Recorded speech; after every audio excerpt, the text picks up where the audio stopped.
중국에선 다 되는데 왜 그래? 하여간 한국인들 속도 좁구만. 서울 청계천 빛초롱축제에서 드론을 무단으로 띄우려던 중국인 틱토커 리우젠의 도발적인 말이었습니다. 자극적인 콘텐츠로 조회수를 노리는 그는 한국 비하 영상을 위해 일부러 사건을 만들어내고 있었죠. 한겨울에 수박을 들고 다니며 한국인은 가난해서 수박 못 먹는다는 가짜뉴스를 퍼뜨리고 금연구역에서 담배를 피우며 한국인들은 왜 이렇게 까다로운지 라이브 방송했습니다. 하지만 그가 예상한 건 한국인들의 감정적 폭발이었는데 실제로 마주한 건 전혀 다른 반응이었습니다. 70세 할머니의 따뜻하지만 단호한 한마디, 시민들의 침착하고 원칙적인 대응, 그리고 자발적으로 문제를 해결해 나가는 성숙한 모습들. 미국 라이트 페스티벌 전문가 에밀리 카터가 이 모든 과정을 지켜보며 시스템이 아니라 시민이 축제를 만든다는 충격적 깨달음을 얻게 됩니다.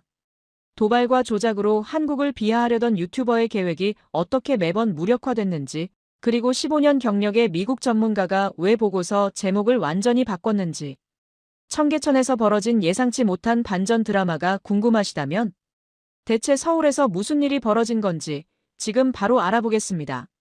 잠깐만요. 혹시 지금 어디서 듣고 계신가요?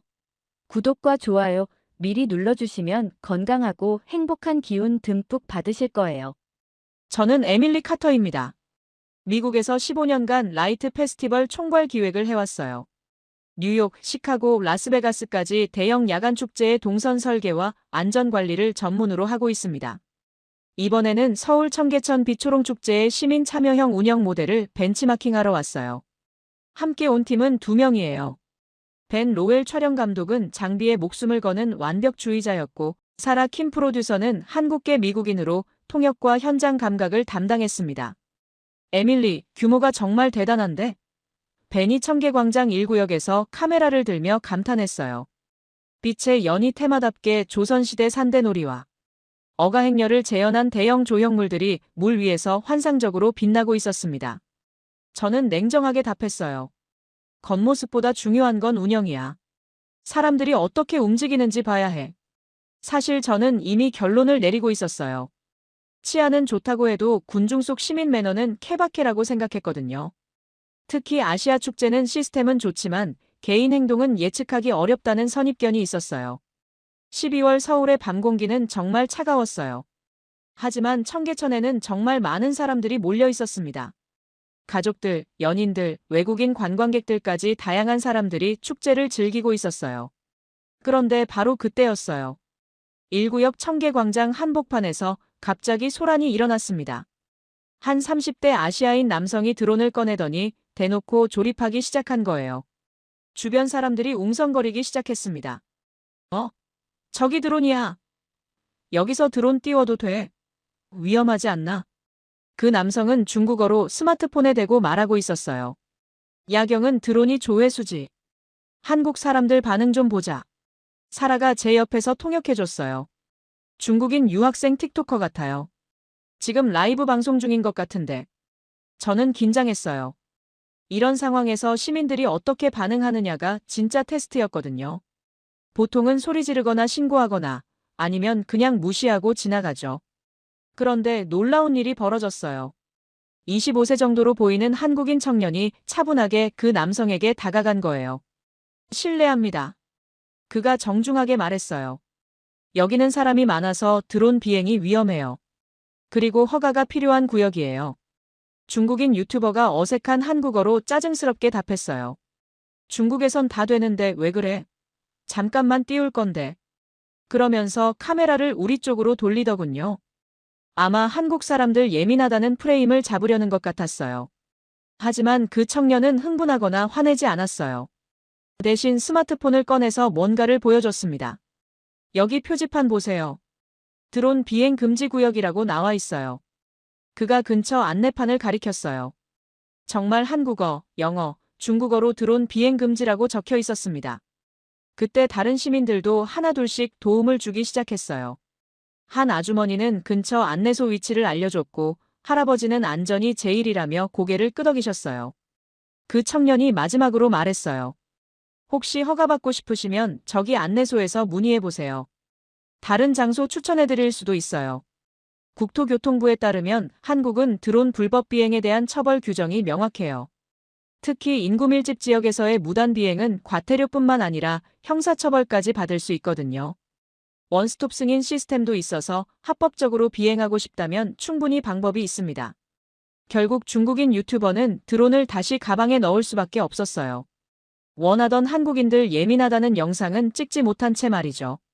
와, 정말 인상적이네.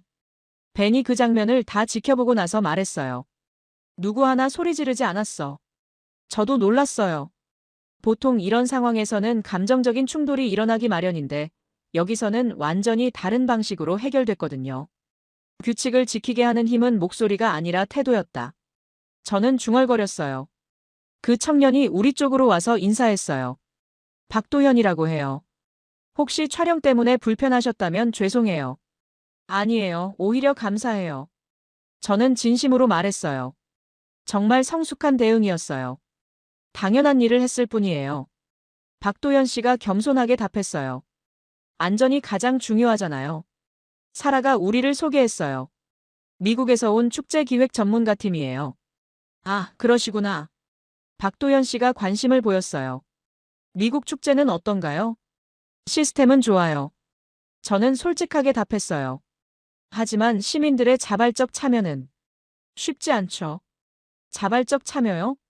박도현 씨가 의외라는 표정을 지었어요. 저희는 당연한 거라고 생각했는데 그 말이 저에게는 충격이었어요. 당연한 것이라고 생각한다는 것.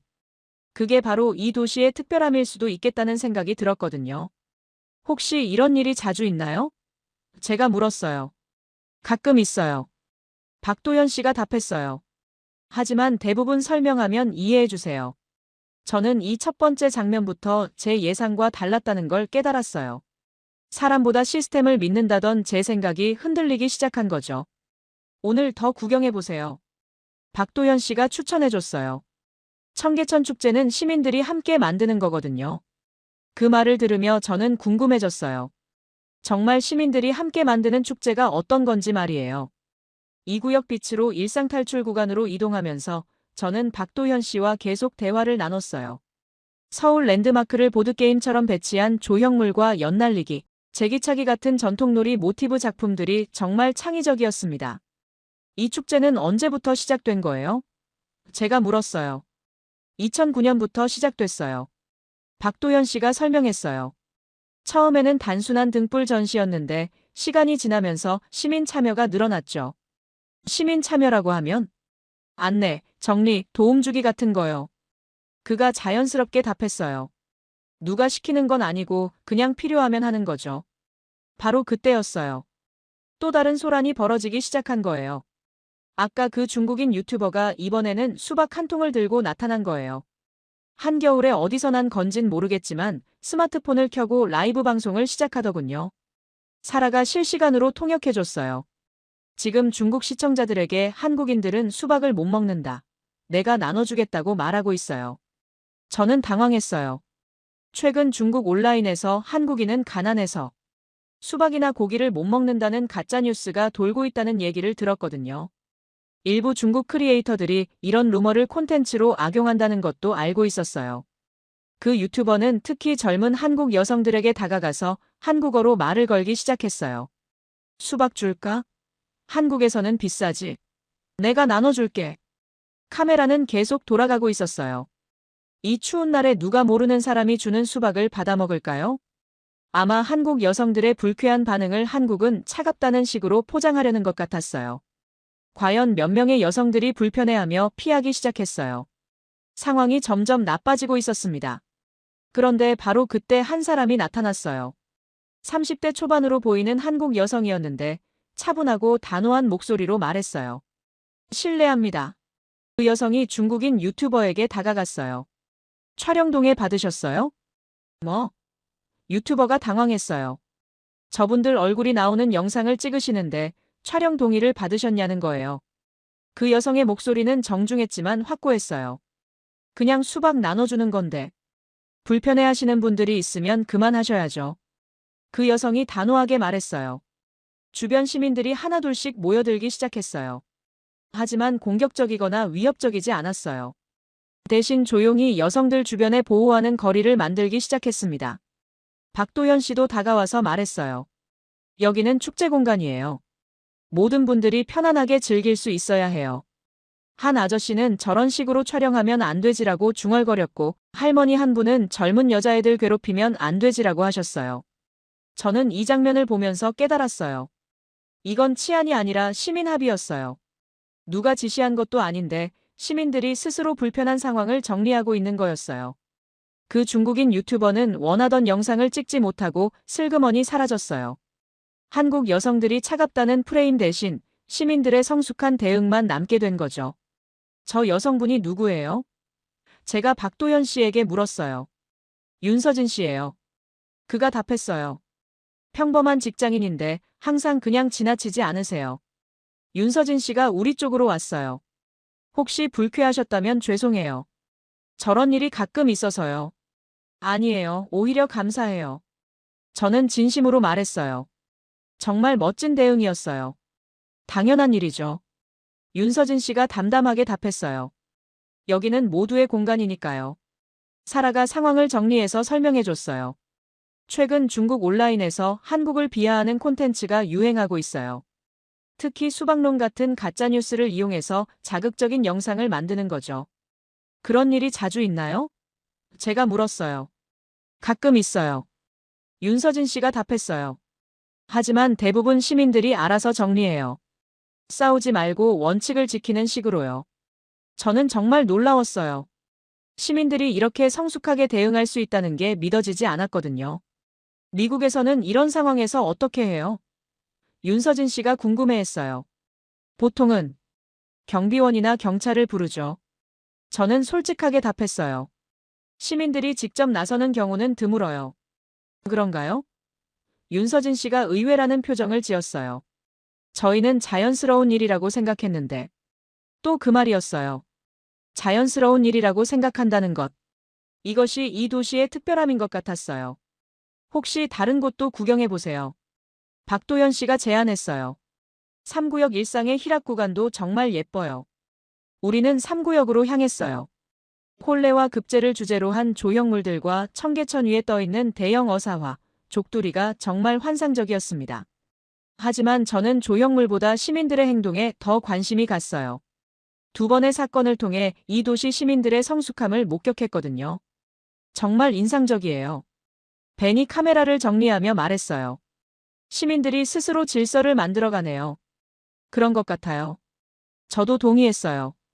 시스템이 아니라 시민들이 축제를 만들고 있어요. 하지만 아직도 완전히 확신이 서지는 않았어요. 혹시 이런 모습들이 특별한 날에만 나타나는 건 아닐까요? 진짜 테스트는 더 어려운 상황에서 벌어질 텐데 말이에요. 3구역에서 4구역으로 넘어가는 길목에서 벤이 갑자기 멈춰섰어요. 잠깐, 여기서 전체 샷 좀 찍어볼게. 4구역은 빛의 서울 산책이라는 테마답게 정말 웅장했어요. 서울등과 세계 도시를 상징하는 랜턴들, 그리고 청계천 하단을 레이저와 프로젝션으로 채운 빛의 오로라까지 피날레 구간답게 대형 미디어 아트들이 모여 있었습니다. 여기 앵글이 정말 좋네. 벤이 흥분하며 카메라를 세팅했어요. 렌즈 바꿔야겠어. 가방 좀 벤치에 둘게. 조심해, 벤. 저는 걱정됐어요. 여기 사람 정말 많은데. 딱 15분만. 벤이 손짓하며 말했어요. 금방 끝날 거야. 사실 저도 이 장면에 빠져 있었어요. 오로라 프로젝션이 하늘에서 춤추는 모습은 정말 환상적이었거든요. 사람들의 감탄사가 끝없이 터져나왔습니다. 와, 너무 예쁘다. 사진 찍어줘. 가족들, 연인들, 친구들이 모두 행복해하며 축제를 즐기고 있었어요. 정말 평화로운 광경이었습니다. 그런데 문제는 사람이 너무 많다는 거였어요. 주말 저녁 9시라서 그런지 인산인해였습니다. 움직이기도 어려울 정도였어요. 우리는 벤의 촬영을 위해 여러 앵글을 찾아다녔어요. 위에서, 아래에서, 옆에서. 정말 다양한 방향에서 축제의 모습을 담으려고 했습니다. 그런데 시간이 생각보다 오래 걸렸어요. 사람이 너무 많아서 원하는 위치에 가기까지 시간이 많이 걸렸거든요. 벤, 이제 가방 가져오자. 저는 시계를 보며 말했어요. 벌써 1시간이 넘게 지나 있었어요. 우리는 벤치가 있던 곳으로 돌아갔어요. 그런데 이상했어요. 분명히 여기 뒀는데 가방이 없었거든요. 가방이 어디 갔지? 벤이 당황하며 주위를 둘러봤어요. 이상한데? 분명 여기 뒀잖아. 사라도 헤매기 시작했어요. 저는 심장이 빨리 뛰기 시작했어요. 벤의 가방에는 정말 비싼 장비들이 들어있었거든요. 이어폰의 렌즈, 배터리, 메모리 카드, 그리고 개인 물품들까지. 최소 2만 달러는 되는 장비들이었어요. 혹시 다른 벤치에 뒀나? 저는 희망적으로 물었어요. 아니야, 분명 여기였어. 벤의 목소리가 높아지기 시작했어요. 정말 이런. 주변 사람들이 우리를 쳐다보기 시작했어요. 벤이 점점 흥분하고 있었거든요. 맞지? 결국 이거야. 벤이 폭발했어요. 아무리 좋게 봐줘도 사람은 결국 사람이라고. 저도 순간 흔들렸어요. 지금까지 시민들의 성숙한 모습을 보고 감동받았는데 결국 이런 일이 벌어진 거죠. 시민의식? 결국은 말뿐인가? 제 마음속에 의심이 스며들기 시작했어요. 사라가 우리를 진정시키려 했어요. 일단 주변을 더 찾아보자. 혹시 누가 안전한 곳으로 옮겨뒀을 수도 있고. 하지만 벤은 이미 화가 잔뜩 나 있었어요. 찾아봐. 벌써 1시간이 넘었다고. 누가 비싼 카메라 장비를 그냥 둘 것 같아? 주변 시민들이 우리 상황을 눈치채고 걱정스러운 표정을 지었어요. 하지만 아무도 다가와서 도움을 주지는 않았어요. 아마 외국인들이라서 어떻게 도와야 할지 모르는 것 같았어요. 에밀리, 어떻게 할래? 사라가 물었어요.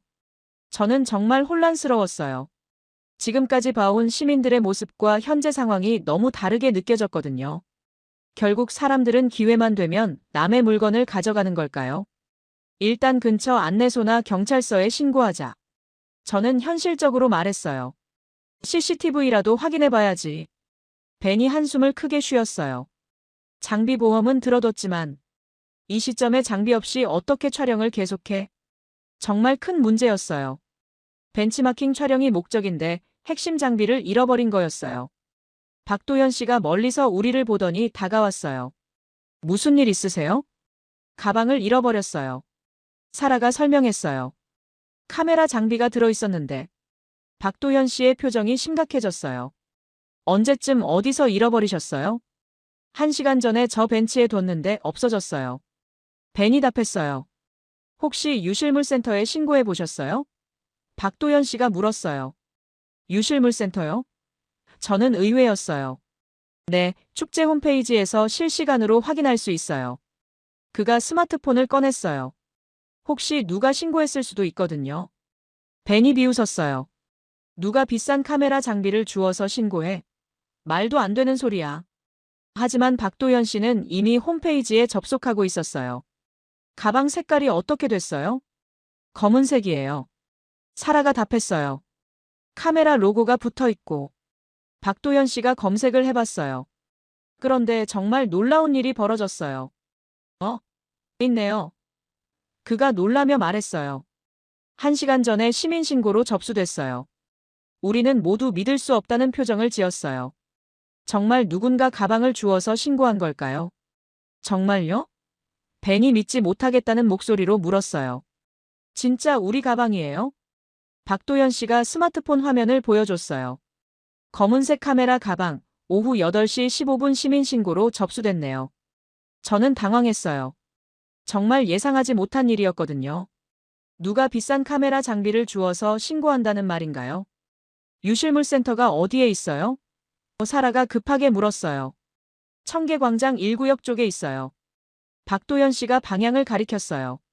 걸어서 10분 정도 걸려요. 우리는 급하게 유실물센터로 향했어요. 벤은 여전히 반신반의했지만 사라는 기대에 찬 표정이었어요. 정말 있을까? 벤이 걸어가면서 중얼거렸어요. 미국에서라면 절대 있을 수 없는 일인데. 유실물센터는 생각보다 체계적으로 운영되고 있었어요.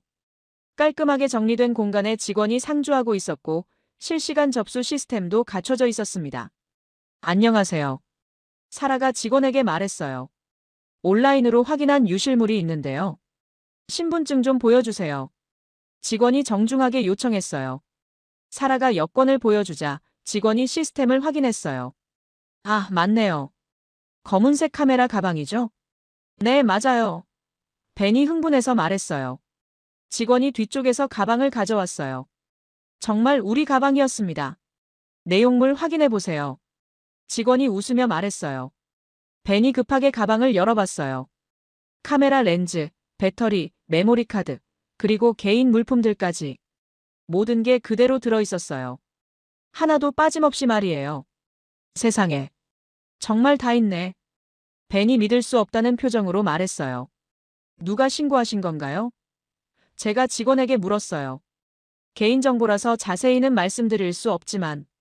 직원이 잠깐 망설이다 말했어요. 70세 정도 되시는 할머니셨어요. 바로 그때 옆에서 목소리가 들렸어요. 찾아가셨구나. 돌아보니 70대로 보이는 할머니가 서 계셨어요. 손에는 작은 쓰레기 봉투를 들고 계셨습니다. 혹시 신고해 주신 분이세요? 제가 물어봤어요. 아니에요. 할머니가 웃으시며 답하셨어요. 오경자라고 해요. 그분은 제 친구분이에요. 친구분이요? 네, 매일 축제 보러 다니시는 분이거든요. 오경자 할머니가 설명하셨어요.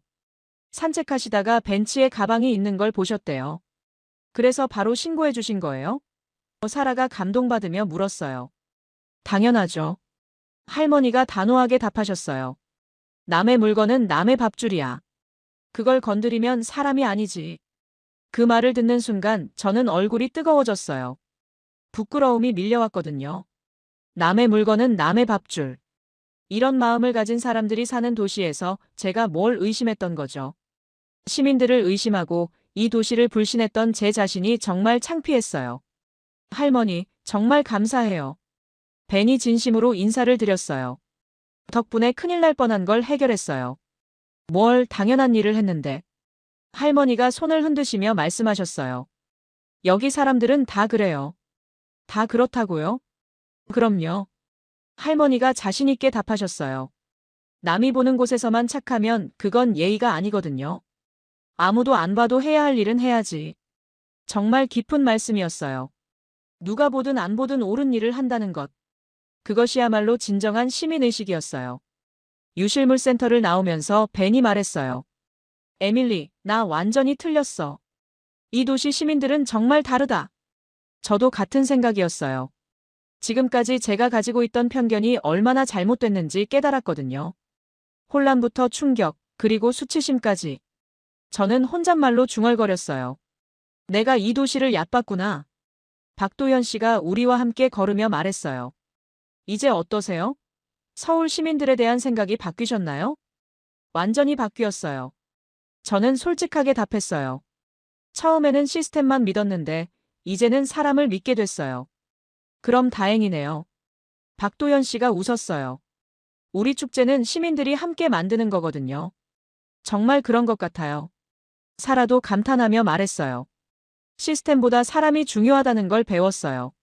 하지만 저는 아직도 완전히 확신이 서지는 않았어요.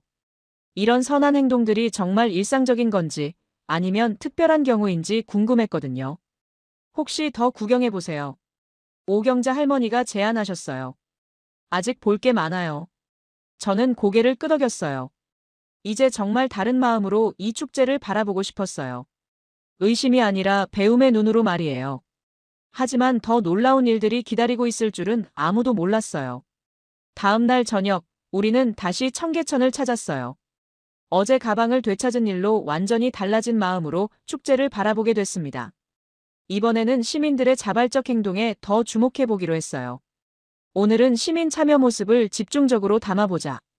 제가 벤에게 말했어요. 미국 축제와 어떤 차이가 있는지 비교해보고 싶어. 이 구역에서 촬영을 시작하는데 또 그 중국인 유튜버가 나타났어요. 리우젠이라고 하더군요. 이번에는 뭔가 다른 계획이 있는 것 같았어요. 저는 사라에게 말했어요. 저 사람 계속 지켜봐. 뭔가 수상해. 리우젠은 이번에는 더 교묘한 방법을 썼어요. 몰래 비닐봉투에 쓰레기들을 담아와서 바닥에 뿌리기 시작한 거예요. 떨어진 종이컵, 과자 봉지, 담배꽁초까지. 봉투에 담아온 것들을 일부러 한 곳에 쌓아놓는 거였어요. 그리고 스마트폰 카메라를 켜더니 라이브 방송을 시작했어요. 보세요, 한국 축제장이 얼마나 더러운지. 시민의식이 이 정도예요. 사라가 실시간으로 통역해줬어요. 지금 중국 시청자들에게 한국 축제가 더럽다고 말하고 있어요. 정말 교묘한 조작이었어요. 원래 깨끗했던 곳에 일부러 쓰레기를 모아놓고 마치 원래 그랬던 것처럼 촬영하는 거였죠. 저런 식으로 하면 안 되는데. 벤이 화가 나서 말했어요. 완전히 조작 아냐? 그런데 놀라운 일이 벌어졌어요. 리우젠이 조작 촬영을 하는 동안 시민들이 먼저 움직이기 시작한 거예요. 윤서진 씨가 나타나서 말없이 봉투를 꺼냈어요. 그리고 쓰레기들을 줍기 시작했습니다. 박도현 씨도 다가와서 도움을 줬어요. 여기 정리 같이 하실 분 있나요? 주변에 있던 다른 시민들도 하나둘씩 참여하기 시작했어요. 할아버지는 주머니에서 작은 봉투를 꺼내셨고 대학생들은 스마트폰으로 근처 쓰레기통 위치를 찾아줬어요. 정말 신기한 광경이었어요. 누가 지시하지 않았는데 손이 먼저 움직이는 장면이 펼쳐진 거예요. 와, 정말 자발적이네. 벤이 카메라를 들며 감탄했어요. 누구 하나 시키지 않았는데. 10분도 안 돼서 그 구역이 완전히 깨끗해졌어요. 리우젠이 조작을 위해 모아뒀던 쓰레기들이 모두 사라진 거죠. 리우젠은 당황했어요. 원하던 더러운 축제장 영상을 찍을 수 없게 됐거든요. 오히려 시민들의 자발적 청소 모습만 카메라에 담겼어요. 더 문제는 다른 시민들의 스마트폰에도 그의 조작 과정이 찍혔다는 거였어요. 일부러 쓰레기를 뿌리는 장면까지 말이에요. 저 사람 뭐 하는 거예요? 한 아주머니가 리우젠을 가리키며 말했어요. 일부러 쓰레기 모아놓고 촬영하는 것 같은데요. 젊은 남성이 대답했어요. 시민들이 리우젠의 의도를 눈치채기 시작한 거예요. 오경자 할머니도 나타나서 한마디 하셨어요. 젊은 사람이 왜 거짓말을 해? 부끄러운 줄 알아야지. 결국 리우젠은 원하던 영상을 찍지 못하고 슬그머니 자리를 떴어요. 조작이 들통났으니까요. 정말 놀라워. 저는 감탄했어요. 시민들이 스스로 문제를 해결하네. 윤서진 씨가 우리 쪽으로 왔어요. 혹시 불편하셨나요? 아니에요. 오히려 감동받았어요. 저는 진심으로 말했어요. 어떻게 이렇게 빠르게 대응하시는 거예요? 자연스러운 일이에요. 윤서진 씨가 담담하게 답했어요. 더러우면 치우고 위험하면 정리하고. 당연한 거죠. 누가 시킨 것도 아닌데요. 시킬 필요가 없어요. 박도현 씨가 끼어들어 말했어요. 우리가 즐기는 공간이니까 우리가 지켜야죠. 정말 단순하면서도 깊은 철학이었어요. 자신들의 공간은 자신들이 지킨다는 것. 그것이 바로 시민의식의 핵심이었어요. 미국에서는 이런 상황에서 어떻게 해요? 윤서진 씨가 궁금해했어요. 보통은 청소업체나 관리자를 기다려요. 저는 솔직하게 답했어요. 시민들이 직접 나서는 경우는 드물죠. 그럼 기다리는 동안 계속 더러운 채로 있는 거예요? 박도현 씨가 의아해했어요. 그런 셈이죠. 그럼 불편하잖아요. 윤서진 씨가 말했어요. 불편한 걸 그냥 참고 있을 이유가 있나요? 저는 할 말이 없었어요. 정말 단순한 질문이었는데 명쾌한 답이 떠오르지 않았거든요. 우리는 불편하면 바로 해결해요. 오경자 할머니가 웃으시며 말씀하셨어요. 기다릴 시간에 치우는 게 낫죠. 이런 실용적이고 합리적인 사고방식이 정말 인상적이었어요. 문제를 발견하면 누군가를 탓하거나 기다리는 게 아니라 바로 해결하는 것. 정말 배울 점이 많아요. 사라가 감탄하며 말했어요. 이런 문화를 어떻게 만들어 온 건가요? 특별히 만든 건 아니에요. 박도현 씨가 답했어요. 그냥 자연스럽게 생긴 거죠. 한 사람이 시작하면 다른 사람들도 따라하게 되고. 정말 놀라운 문화였어요. 강제나 의무가 아니라 자발적인 참여로 이뤄지는 공동체. 이것이야말로 진정한 시민사회의 모습이었어요. 그 다음 날, 우리는 3구역 일상의 희락 부근에서 촬영하고 있었어요. 어제 쓰레기 조작 사건 이후로 저는 시민들의 대응 방식에 더욱 주목하게 됐습니다. 혼례와 급제를 주제로 한 아름다운 조형물들 사이로 가족들이 평화롭게 산책하고 있었어요. 정말 조화로운 풍경이네. 벤이 카메라를 조정하며 말했어요. 사람들 표정이 다 편안해 보여. 그런데 또다시 리우젠이 나타났어요. 이번에는 청계천 산책로 바로 옆에서 담배를 꺼내더군요. 그러면서 스마트폰 카메라를 켰어요. 사라가 그의 말을 통역해줬어요. 중국에선 이런 곳에서 담배 피워도 되는데 한국은 왜 이렇게 까다로운지 보여주겠다고 하고 있어요. 정말 의도적인 도발이었어요.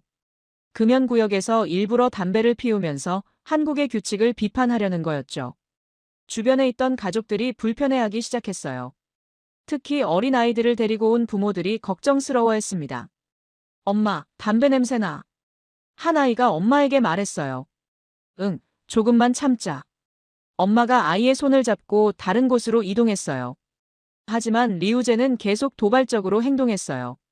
카메라를 시민들에게 들이대면서 한국 사람들이 왜 이렇게 예민한지 라이브로 방송하고 있었습니다. 저는 이 상황에서 시민들이 어떻게 반응할지 지켜봤어요.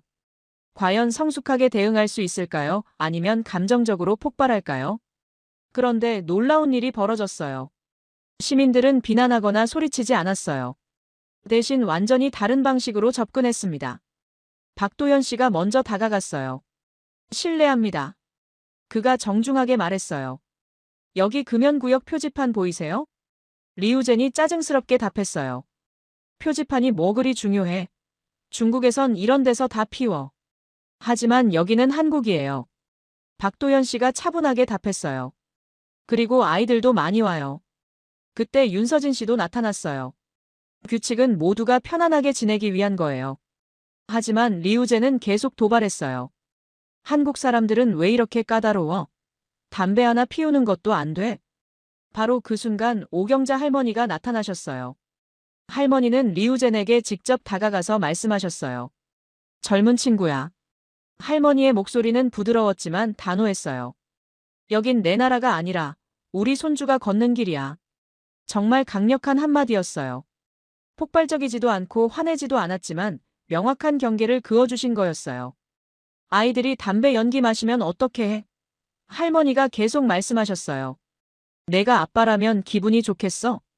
리우젠이 당황하기 시작했어요. 할머니의 따뜻하면서도 단호한 태도에 어떻게 반응해야 할지 모르겠는 것 같았어요.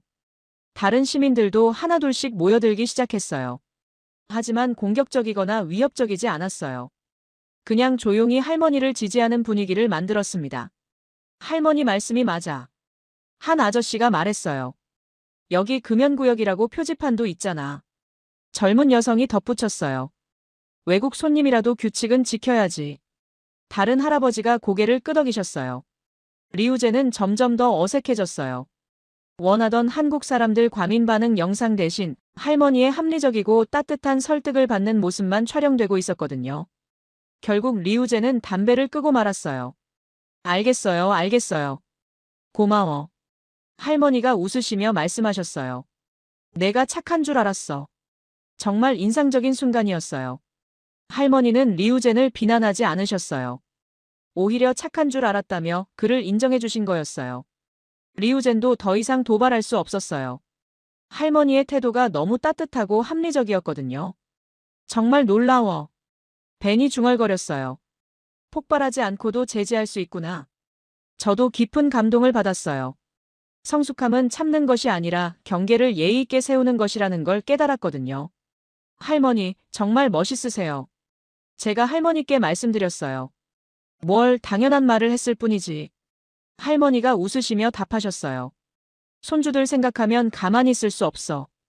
어떻게 그렇게 차분하게 말씀하실 수 있어요? 화내면 지는 거야. 할머니가 지혜로운 말씀을 하셨어요.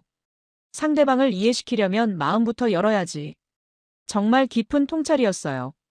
감정적으로 대응하는 게 아니라 상대방의 마음을 움직이는 것. 그것이야말로 진정한 문제 해결 방식이었어요. 미국에서는 이런 상황에서 보통 어떻게 해요? 윤서진 씨가 궁금해했어요. 보통은 신고하거나 경비원을 부르죠. 저는 솔직하게 답했어요. 시민들이 직접 설득하는 경우는 드물어요. 그럼 문제가 해결될 때까지 기다리는 거예요? 그런 셈이죠. 그럼 그 시간 동안 아이들이 담배 연기를 계속 마셔야 하는 거네요. 박도현 씨가 말했어요. 저는 또 할 말이 없었어요. 정말 단순한 지적이었는데 반박할 수가 없었거든요. 우리는 문제를 바로 해결해요. 오경자 할머니가 말씀하셨어요. 기다릴 이유가 없잖아. 이런 즉시적이고 직접적인 문제 해결 방식이 정말 인상적이었어요.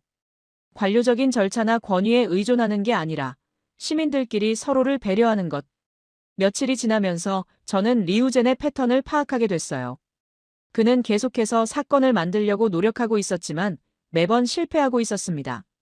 드론, 수박, 쓰레기, 흡연까지 모든 도발이 시민들의 성숙한 대응으로 무력화됐거든요. 왜 계속 실패하는 걸까? 벤이 궁금해했어요.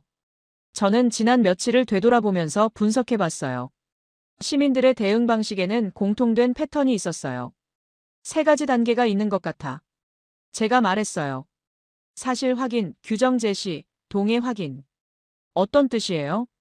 우선 무엇이 문제인지 사실을 확인해요. 저는 설명하기 시작했어요.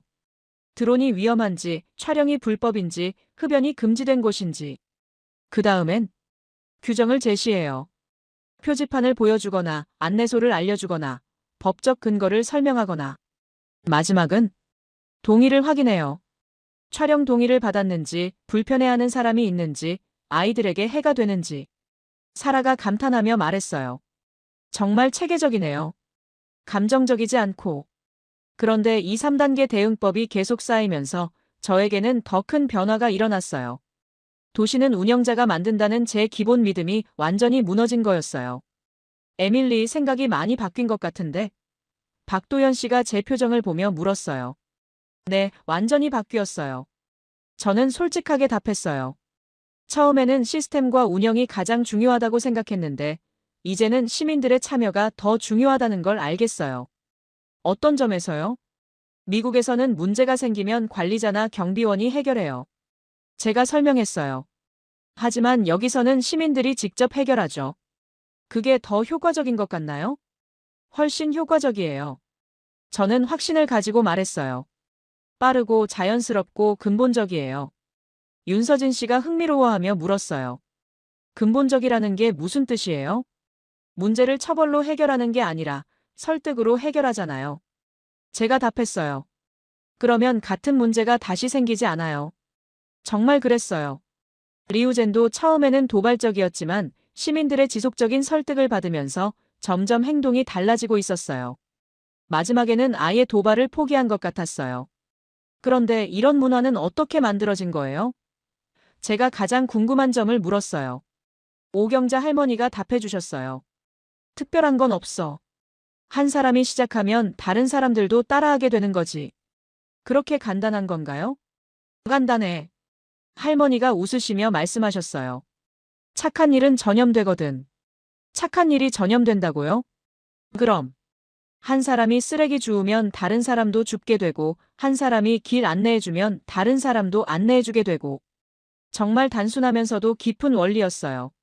선한 행동의 전염성. 그것이 바로 이 도시의 비밀이었어요. 그럼 처음에 시작한 사람이 중요하겠네요. 사라가 말했어요. 맞아. 박도연 씨가 동의했어요. 그래서 우리 모두가 처음 시작하는 사람이 되려고 노력해요. 이 말이 정말 인상적이었어요.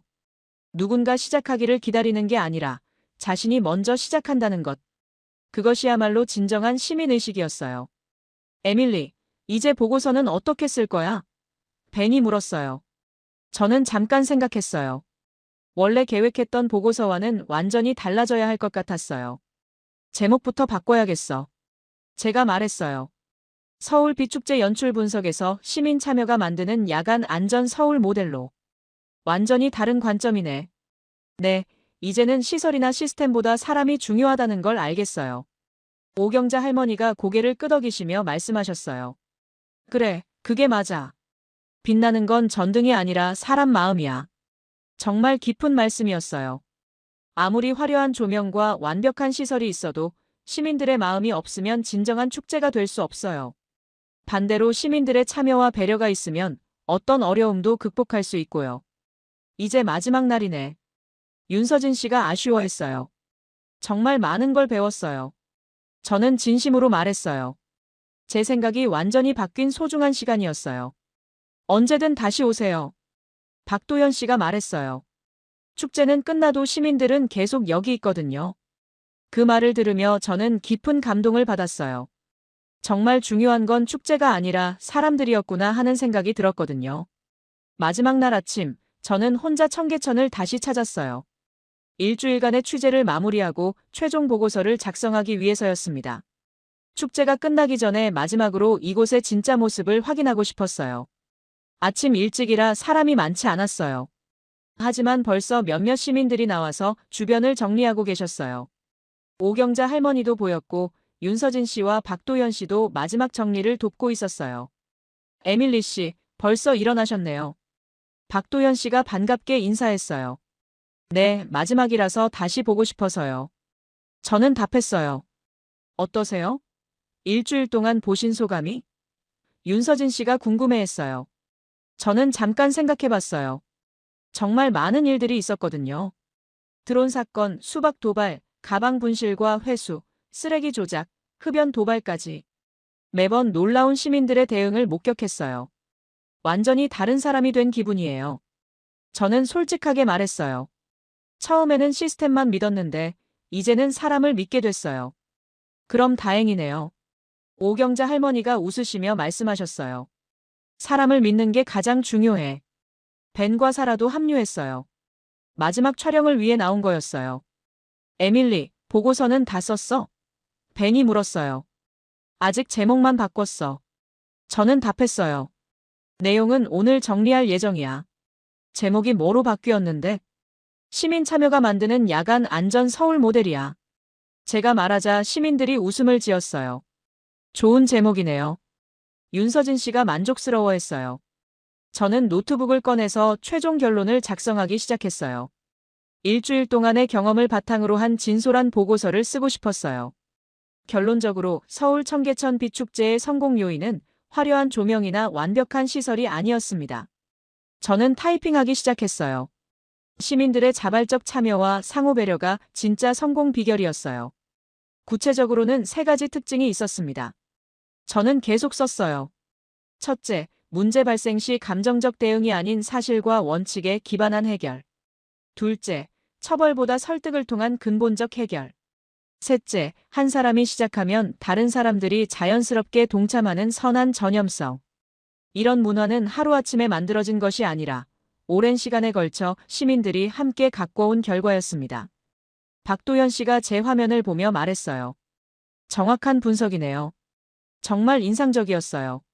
저는 고개를 들며 말했어요. 미국에서는 상상하기 어려운 일들이었어요. 그럼 미국에서도 이런 문화를 만들 수 있을까요? 사라가 궁금해했어요. 시간이 걸리겠지만 불가능하지는 않을 것 같아요. 저는 답했어요. 중요한 건 한 사람부터 시작하는 거니까요. 오경자 할머니가 지혜로운 말씀을 해주셨어요. 착한 일은 어디서나 전염돼. 시작하는 사람만 있으면 돼.